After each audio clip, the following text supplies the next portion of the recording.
नमस्कार मित्रों, मेरा नाम डॉक्टर विष्णु प्रसाद शर्मा है। विभागाध्यक्ष इतिहास विभाग, परिष्कार college of global excellence, Jaipur, Rajasthan university से संबंधित महाविद्यालय में मैं कार्यरत हूं। आज का मेरा जो विषय है वो है बौद्ध धर्म। मित्रों, जो भारतीय इतिहास है उसमें जैन धर्म एवं बौद्ध धर्म के उदय को एक युगांतरकारी घटना माना जाता है। युगांतरकारी घटना इस रूप में माना जाता है कि इससे पहले जो वैदिक व्यवस्था थी उसमें कर्मकांड और वर्ण व्यवस्था की जटिलता के कारण सामान्य लोगों का जो जीवन है वो बहुत असहज हो गया था। लेकिन छठी शताब्दी ईसा पूर्व में भारत में दो महान विभूतियों ने जन्म लिया, जिसमें एक हैं महावीर और दूसरे हैं गौतम बुद्ध। तो आज हम गौतम बुद्ध के जो सिद्धांत हैं और जो शिक्षाएं हैं उन पर परिचर्चा करने जा रहे हैं। बौद्ध धर्म की शिक्षाएं एवं सिद्धांत क्या हैं वो इस प्रकार से हैं।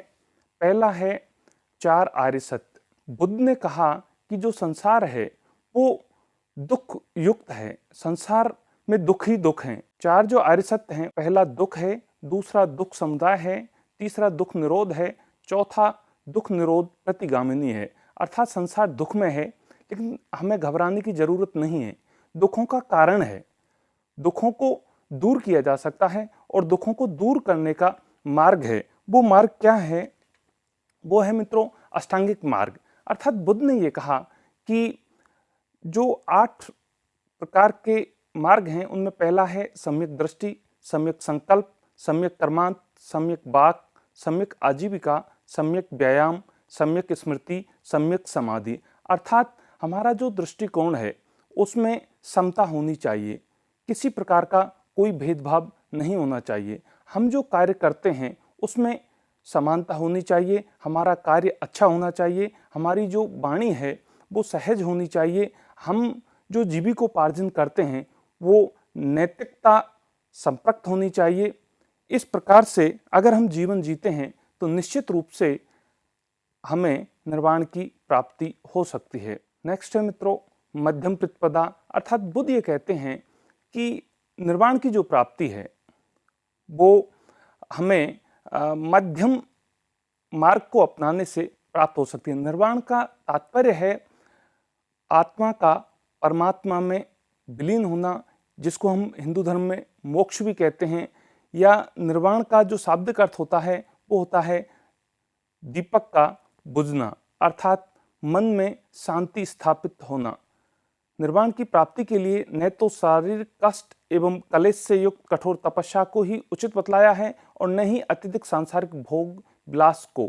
वस्तुतः वे दोनों ही अतियों के बीच का मार्ग बतलाते हैं। मित्रों, जो बुद्ध हैं वो 10 शील की बात करते हैं, अर्थात हमारा आचरण किस प्रकार का होना चाहिए। आज सबसे बड़ी समस्या है कि समाज में क्राइम बढ़ रहा है, नैतिकता नहीं है।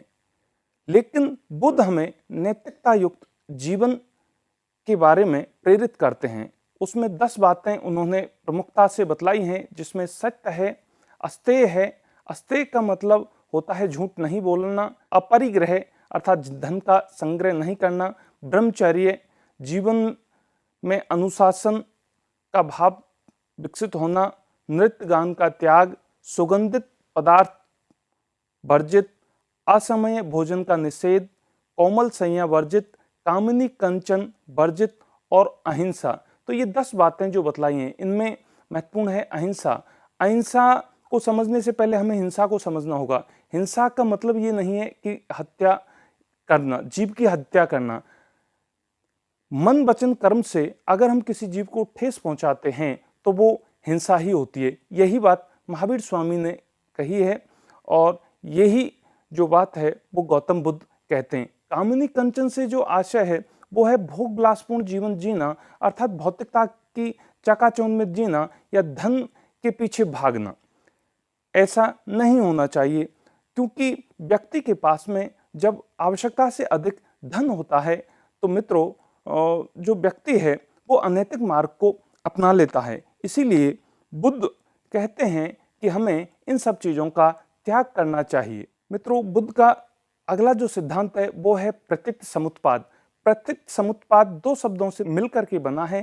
प्रतीत का अर्थ है इसके होने से, समुत्पाद का अर्थ है यह उत्पन्न होता है, अर्थात कार्यकरण का सिद्धांत कि कोई भी जो कार्य है वो बिना किसी कारण के नहीं होता है, हर कार्य के पीछे कोई ना कोई कारण होता है। नेक्स्ट है क्षणिकवाद। बुद्ध कहते हैं कि प्रकृति परिवर्तनशील है, अर्थात मैं एक नदी के माध्यम से समझाना चाहता हूं कि हम जब नदी के प्रवाहित जल को देखते हैं तो हमें लगता है कि ये पानी ठहरा हुआ है, जबकि ऐसा नहीं है। जो पानी आप देख रहे हैं वो हर क्षण आगे बढ़ रहा है। इसी प्रकार से जो जीवन है वो क्षण भंगुर है, जीवन है जिसमें परिवर्तन है, तो हमें परिवर्तन के साथ अपने आप को बदलते रहना चाहिए। लास्ट में है निर्वाण।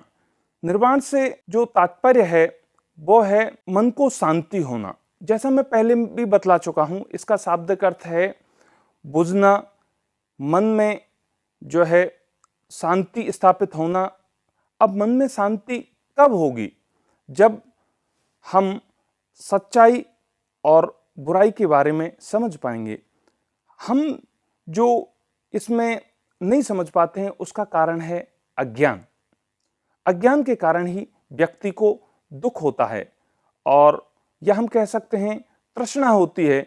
और इन सभी जो है सिद्धांतों से या तृष्णाओं से मुक्ति पाने के लिए बुद्ध ने हमें जिन सिद्धांतों की और शिक्षाओं की बात की है उनका जीवन में पालन करना चाहिए। अनीश्वरवाद अर्थात ईश्वर में विश्वास नहीं करना। अनात्मवाद, जो बुद्ध हैं वो आत्मा को लेकर के मौन हैं, ना वो कहते हैं आत्मा होती है और ना वो कहते हैं कि आत्मा नहीं होती है। मिलिंद पनो के एक उदाहरण के माध्यम से मैं समझाऊंगा। मिलिंद पनो में एक कथानक है यूनानी शासक मिनांडर और बौद्ध भिक्षु नागसेन का। एक यूनानी शासक मिनांडर बौद्ध भिक्षु नागसेन से मिलने जाता है। वो अपने रथ से उतरकर जब बौद्ध भिक्षु के पास पहुंचता है तो वो अपना सवाल करता है कि अब मुझे आप बतलाइए कि आत्मा क्या है। तो भिक्षु नागसेन कहते हैं कि राजन, आप मेरे यहाँ तक कैसे पहुंचे? कि रथ से। अच्छा, रथ से आप घोड़े को हटा दीजिए। तो इस तरह से एक एक करके सारी जब चीजों को हटा दिया, रथ के एक एक पुर्जे को अलग कर दिया, तब भिक्षु राजा से पूछते हैं, राजन अब आप कहिए। तो वहां कुछ शेष नहीं बचता है। तो इसी प्रकार से भिक्षु कहते हैं कि जो आत्मा है वो एक वस्तु ना होकर के अनेक तत्वों से निर्मित है, इसलिए इसके बारे में कुछ नहीं कहा जा सकता है।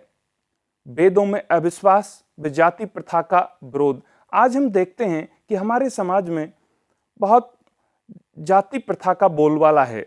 मित्रों, ये वैदिक व्यवस्था में भी देखने को मिलता है, लेकिन महात्मा बुद्ध ने इसका घोर विरोध किया और उन्होंने कहा कि व्यक्ति जन्म से नहीं कर्म से श्रेष्ठ होता है।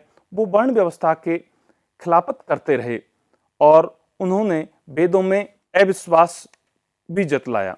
मित्रों, ये बौद्ध धर्म की जो शिक्षाएं हैं वो आज प्रासंगिक हैं। आज समाज में आप क्षेत्रवाद, जातिवाद और संप्रदायवाद का बोलबाला देख रहे हैं। समाज का नैतिक पतन हो चुका है, समाज में हिंसा बढ़ रही है। इन सभी समस्याओं से छुटकारे के लिए हमें गौतम बुद्ध के द्वारा बतलाए गए सिद्धांत और शिक्षाओं को अपने जीवन में अपनाना होगा। ये जो टॉपिक है, इससे संबंधित जो प्रश्न पूछे जाते हैं वो इस प्रकार के हैं, जैसे बौद्ध दर्शन आस्तिक है या नास्तिक। दूसरा है बौद्ध दर्शन निराशावादी है या आशावादी। तीसरा है बौद्ध धर्म के त्रिरत्न कौन कौन से हैं।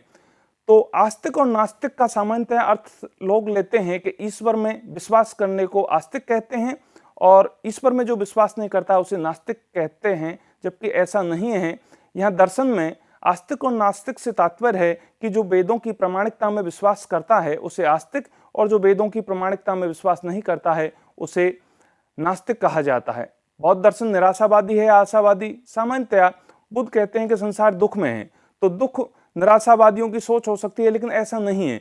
बुद्ध दुख के साथ साथ उनके कारण बतलाते हैं और दुख को दूर करने का मार्ग भी बतलाते हैं। बौद्ध धर्म के जो त्रिरत्न हैं वो है बुद्ध, धम्म और संघ, जिसकी हमें शरण में जाना चाहिए। बुद्धम शरणम गच्छामि, धम्मम शरणम गच्छामि और संघम शरणम गच्छामि। अगर हम ऐसा करते हैं तो मानव जीवन का जो उत्थान है वो हो सकता है, मानव जो जीवन है वो सरलता से जिया जा सकता है। धन्यवाद।